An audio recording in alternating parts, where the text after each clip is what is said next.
moving right along in the sew along, in this video, we are going to finish sewing the bodice. With any sewing project, whether it is the 9850 or a dress, a pant, a bra, whatever, I'd like to work with the least amount of fabric for as long as I can. So before we attach that giant skirt or the pant onto the bodice, I want to finish the bodice. It just makes sewing easier when you don't have like loads of fabric that you're trying to put on your sewing table and maneuver.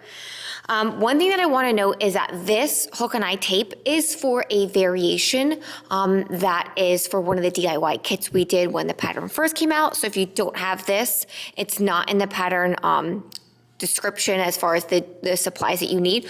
Don't freak out. It is just a variation, but I do want to go over it because there are some people that have it in their kits, and it's a nice alternative if you hate sewing invisible zippers, which I do. All right, so, and we're also going to be inserting the underwires. All right, so this is where you should be at this point. First thing that we are going to do is to sew the fold over elastic along the top edge of the back band's underarm, and it becomes the strap. Now, I'm going to assume that you know how to sew fold over elastic because this sew along tutorial is not going to teach you how to sew fold over elastic. If you Google how to sew fold over elastic, there are tons of videos. I will do a quick reminder and just a brief lowdown of sewing fold over elastic. But if you want an in-depth tutorial on what fold over elastic is, how you use it, all that jazz, definitely check out YouTube for some tutorials. So, quick overview of fold over elastic is that usually there is a shiny side and a matte side. Some have one shiny side one side and one matte side on the other side. And the reason why it's called fold over elastic is because there is an indentation down the center so that you fold it over. So fold over elastic is literally folds over. Now we want that shiny side to be on the outside on the finished garment. So fold over elastic can be sewn in 1 or 2 passes. Passes just mean steps. It really depends on what you like. If you have been sewing fold over elastic for a while, usually you can do it in 1 pass. If you're a newbie, I suggest doing it in 2 passes. So we are going to start on the matte side.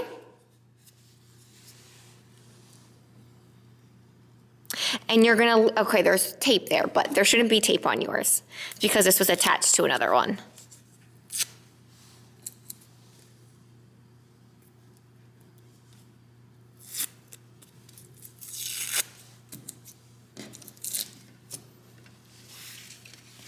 So I will be sewing it in 2 passes, and I'm gonna start with the wrong side face up.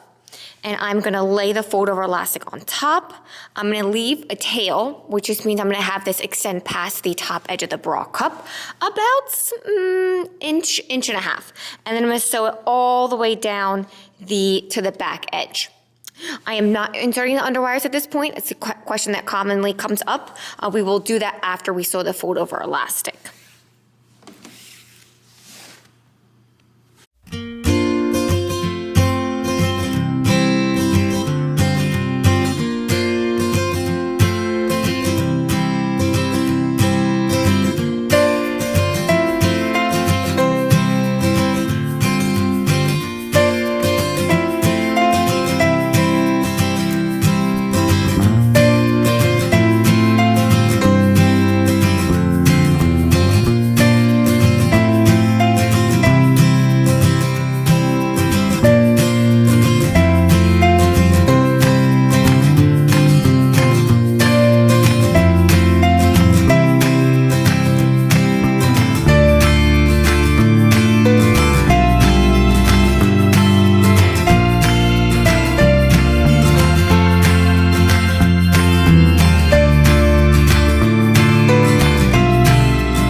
Okay, so I added the hook and eye tape.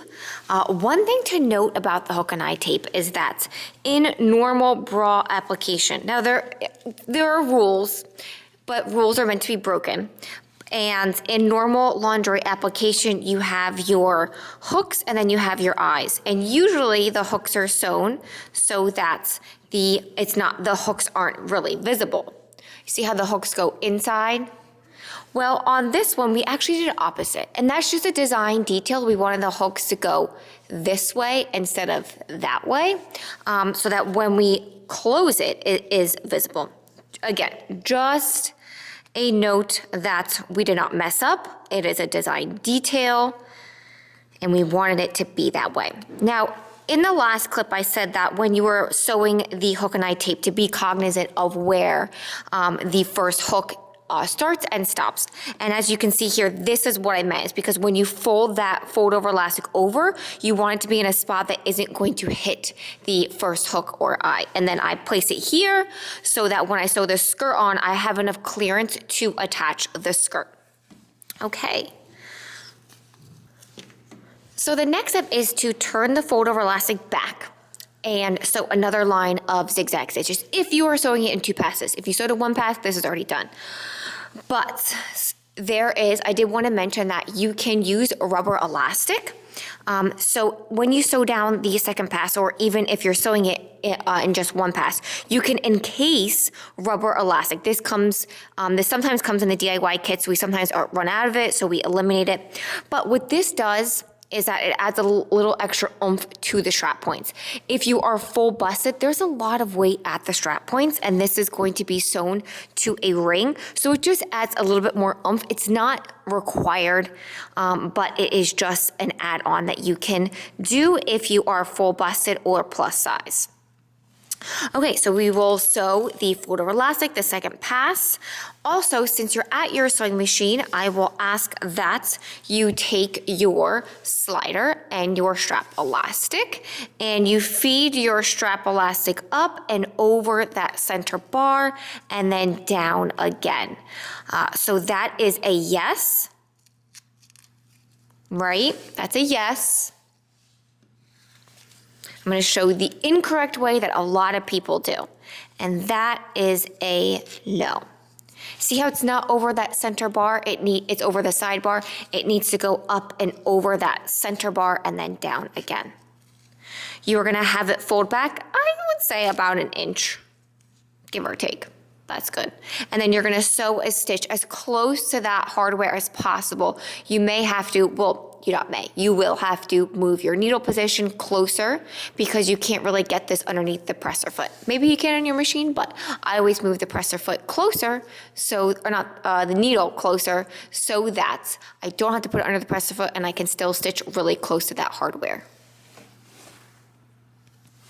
I sewed the second pass of the fold over elastic, and at the center back edge, I just wrapped the fold over elastic around, did a nice straight stitch, and then trimmed super close to the stitching.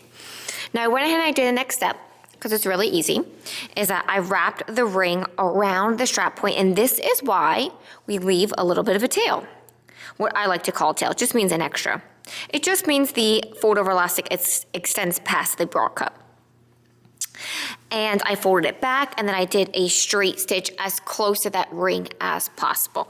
Now once that is finished, then you take your strap elastic and you feed it through the ring from wrong side to right side, and then up and over that center bar, and then down again. It is the same operation that you did before. What I really like about this application is that you can adjust the sliders from the front instead of having to adjust it from the back. And then you will lay it under your back bands and tack it down. Now I suggest trying it on and placing the straps where you want them. You might want them a little bit closer, you might want them a little bit wider depending on whether you have a wide back, a narrow back. So even though the pattern has, measurements from the center back and the length, I always suggest just trying it on and pinning it to your frame. All right, last step for this video is that now we will insert the underwire. Always the colored tip goes on the center front side, and we are going to insert it inside the channeling, not in between the channeling and the fabric.